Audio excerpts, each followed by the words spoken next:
Akala ko simpleng gabi lang ito sa ospital. Routine na night shift, kape laban sa antok, ganun pa rin. Pero mali pala ako.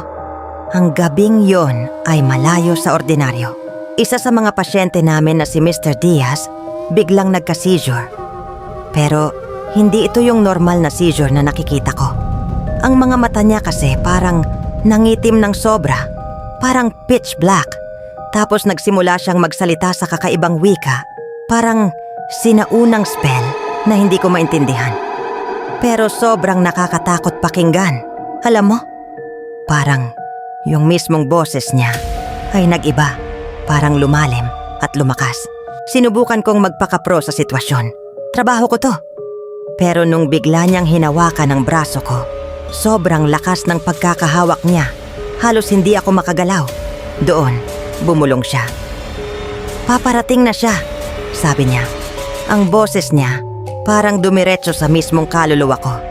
Hanggang ngayon, hindi ko makalimutan yon. Bago ang lahat ng iyon, parang normal pa ang lahat. Routine check-ins, paperwork, at sandaling coffee break. Pati yung lamig ng aircon sa ospital, sanay na ako. Pero nung pumasok ako sa kwarto ni Mr. Diaz, ibang klaseng lamig ang naramdaman ko. Alam mo yung parang may kakaiba? Hewan, siguro overthinking lang sabi ko nun. Pero nung nagising siya at tumingin sa akin, biglang kinilabutan ako. Ang mga mata niya kasi, kahit gray lang ang kulay, pero parang nakakatagos. Pero hindi ako nagpadaig sa takot, kaya di ko na pinansin masyado. Trabaho muna, iniisip ko. Pero nung bandang madaling araw, bandang 2:00, doon na nag-iba ang lahat. May malakas na ingay galing sa kwarto ni Mr. Diaz. Kaya agad akong tumayo at pinuntahan ang room niya. Nang makita ko siya, nangingisay siya. Parang wala na siyang lakas. Kaya tumawag agad ako ng tulong, nanginginig ang boses ko. Habang nagaantay sa tulong, parang hindi ako mapakali. Biglang nagsitayuan ang aking mga balahibo. Maya-maya lang, dumating si Jade, kasamahan ko. At sininyasan ko kaagad siya. Habang tinutulungan namin siya, naririnig ko yung kakaibang salita na sinasabi niya. Hindi ko alam kung anong wika yon at hindi namin naiintindihan. Nagtinginan lang kami ni Jade, para kaming na-paralyzed at hindi makagalaw. Nagtayuan talaga ang balahibo ko. Tapos bigla siyang tumigil sa pagnisay at hinawakan ako sa braso. Ang lakas ng pagkahawak niya na parang hindi siya tao.